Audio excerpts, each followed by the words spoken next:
Honorable Dada Kane Lakhani sir, Chairperson, Co-Chairman, and my dear friends. When I think of modern medicine, I think of only one thing. Modern medicine to me is like a soap.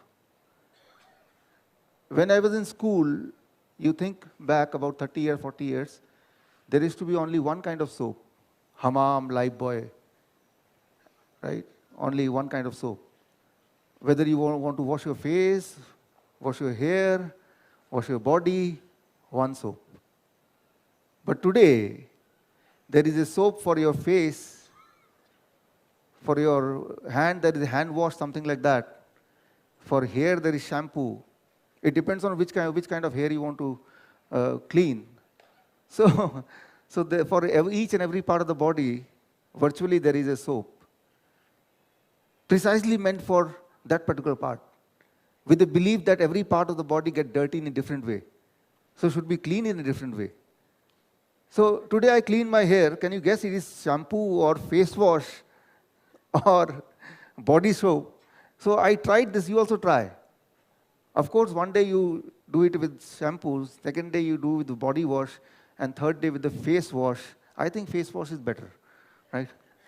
So modern medicine has become like this. About 50 years back, 30 years back, there used to be only one doctor.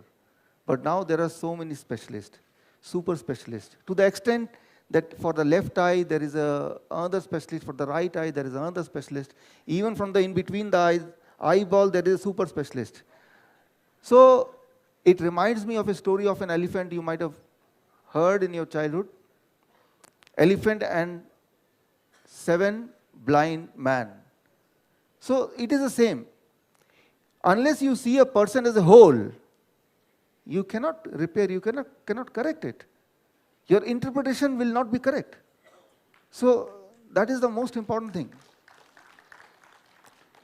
We have to understand that each and every part of the body is connected together, integrated together. It cannot be seen as a separate entity. And the moment you try to see it as a separate entity, you can do the treatment, but you cannot cure. So that's why I think always it is called practicing doctor. Practice, not perfect. It is a practice. Have you ever heard practicing engineer? There is no practicing engineer, a perfect engineer, right?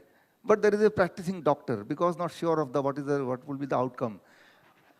And to me, among all the profession, doctor is the best profession. Whether you give result or not, you will get your money.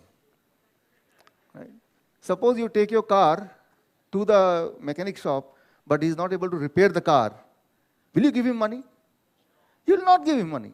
Rather, you will ask for some penalty because he has wasted your time and a lot of other things, your misery. But in medical science and doctors, the good thing for all of us, among at least those who are doctors, they need not to worry about money. That will come, right? And if the patient dies, then it will their next to them, their relative, somebody will give. So here we have to really think about it. What should be the medical science? And I call it table to toilet. Before I start, let me ask a simple question.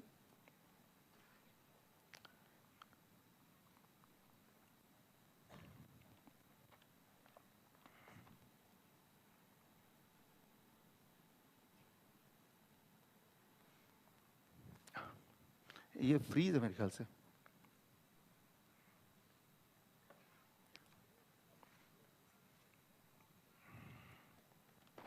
यहाँ हो रहा है, वहाँ नहीं हो रहा. ये तो हो रहा है, उधर नहीं हो रहा.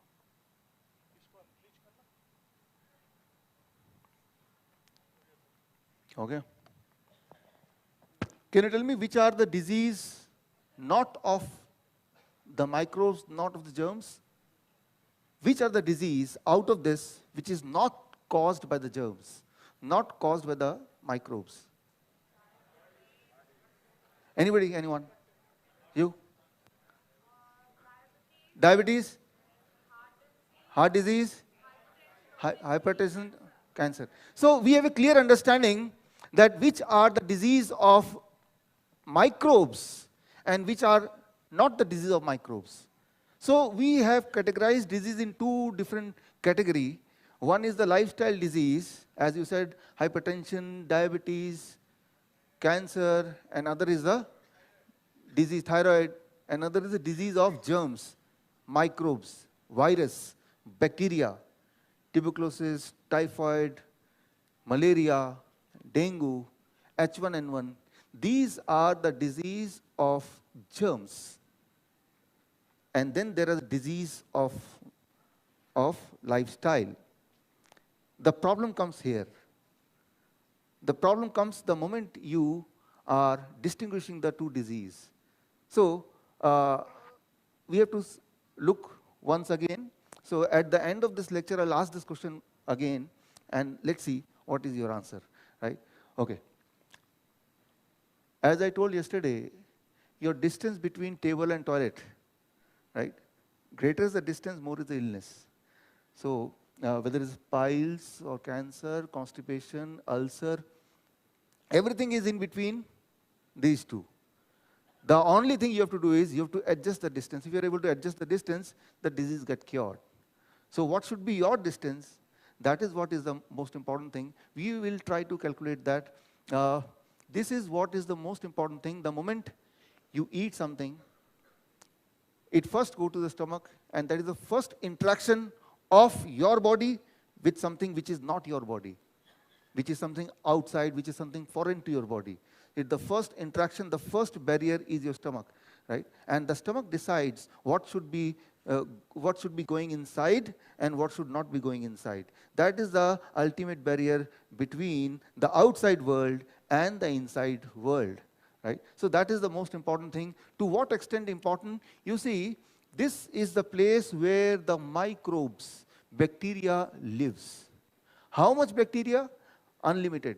But if you want to quantify it, it is all about 1.4 kg of bacteria. You can, if you collect all the bacteria together and you weigh them, it should be about 1.4, 1.5 kg, equal to the weight of your brain. So your brain weight and the weight of the bacteria is exactly same, almost same. That is why this part is also known as second brain. Many of the function of the stomach can do independently without the interference of the brain. So this thing we have to understand, that you are having two brain, and one of the brain is the one which is the barrier between the outside world and the inside world, and the how important it is, about 1.4 kg of bacteria lying here. Not only here, it is all around your body. It is on the skin. Bacteria हमारे पूरे body में है, stomach में है, esophagus में है, skin में है पूरे. They are invisible because they are very, very small. But in last 50 years, we have announced war against bacteria. We want to kill all of them.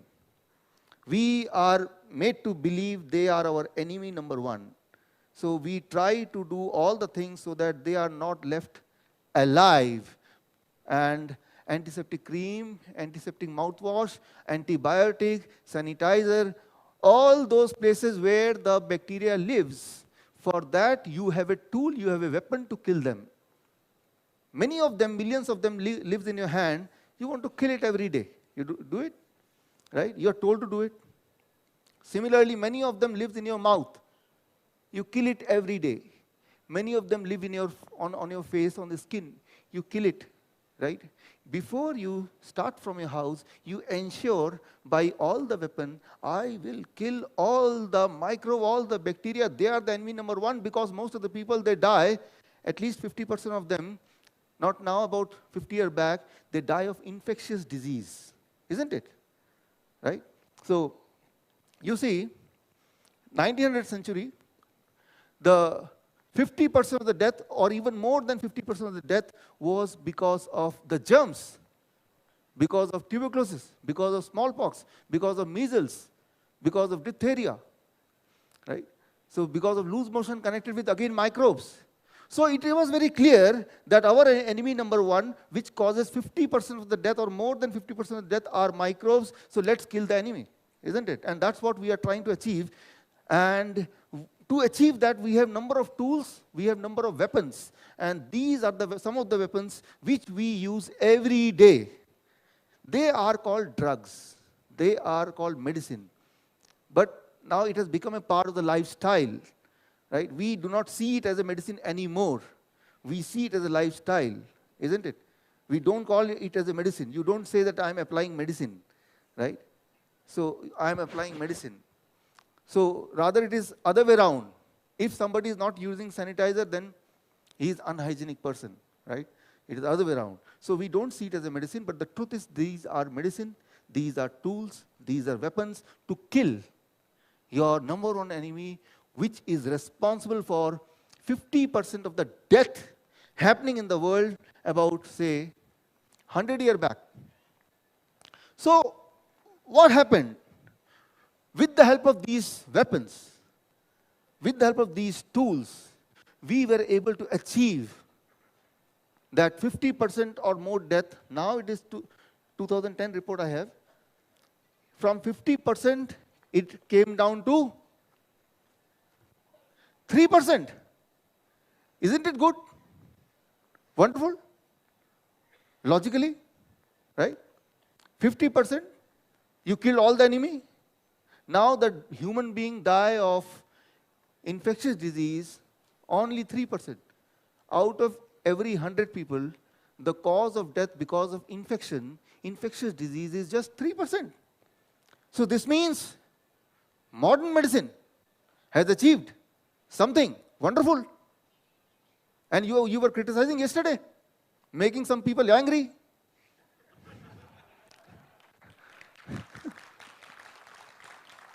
Thank you.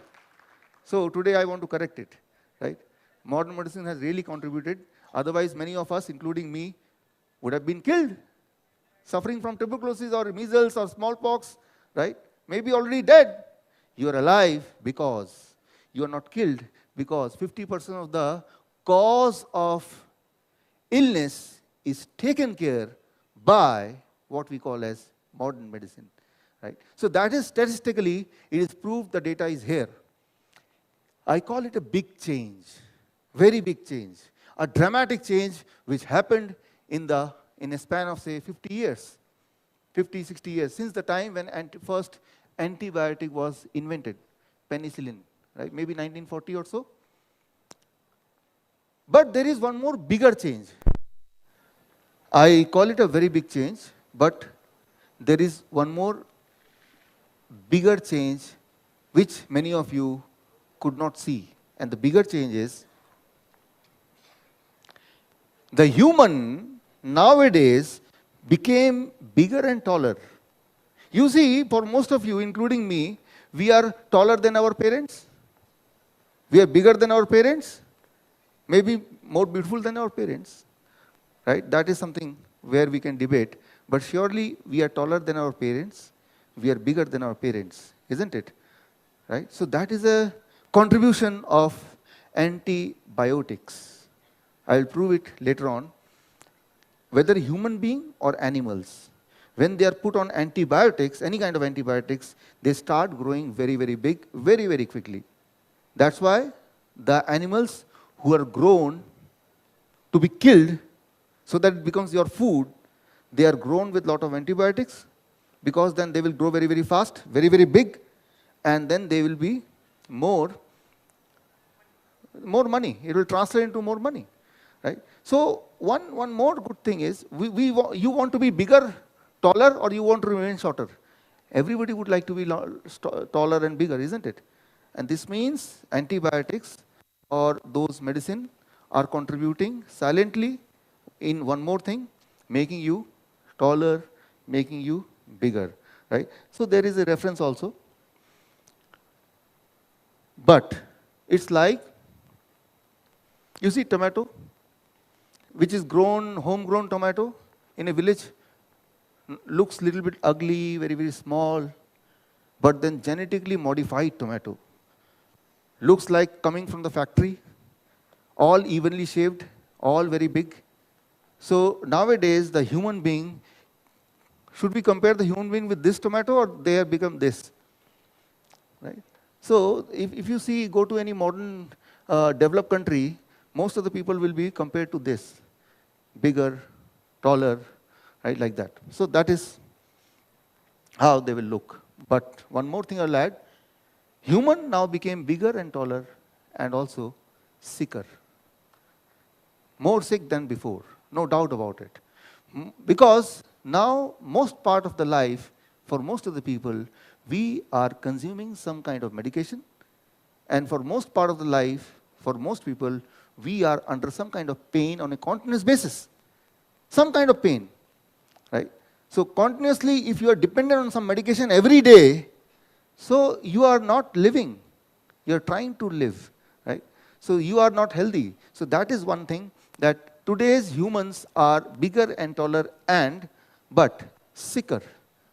Sick than what it was before. So why all this happening? What the study says? It is all about studies. It is all about proof. So the mechanism, how the body works inside, what causes these changes, if you understand the cause, then only you can find the cure. Then only you can find the solution. To find the solution of a problem, first thing is we have to find what causes this problem at the first place. Unless you know what is the solution, what is the problem, what is the cause, why it happened, you cannot go for the solution. So the cause, let's go back. It starts with what we call as antibiotic resistance. It is a very simple concept. Let me make you understand in a very simple way. I'll give you one example to make you understand. Classical example is example of one bacteria called Helicobacter H. pylori bacteria. H. pylori will call by name. It is seen in 1980 that more and more people were suffering from ulcer. And if you suffer from ulcer even today for long period, ulcer gets converted into cancer. So people are suffering from ulcer, not getting cured, and then getting converted into cancer. One thing commonly found in all the people who are suffering from ulcer was they all were having one bacteria in common, H. pylori bacteria. Anybody who will suffer from ulcer, in their body, in their stomach, lot of H. pylori bacteria. Then the science invented an antibiotic, means a tool to kill that H. pylori. And they saw when they kill H. pylori bacteria in the people who are suffering from ulcer, the ulcer goes away. So they got a cure, a medicine to treat ulcer. Clear? So this means you see 10 people suffering from ulcer, and then see what is common among them, and you try to eliminate that common thing. And if the ulcer goes, this means the cause is, what is the cause in this case? H. pylori, right? So you know the cause, you remove the cause. If it is cured, then it is more, now you are sure about it, the cause of ulcer was H. pylori. What is the underlying mechanism? That is not important, that people are not interested. Most of the time even science could not find. But more important here is that if I could do something to remove ulcer, that is the first duty of science, or what we call as modern medicine. So that was achieved. So how it happens? Imagine in a stomach of a person with a ulcer, these are, yellow dots are H. pylori bacteria. Now, if it is getting killed, then the ulcer will also vanish. That is being proven.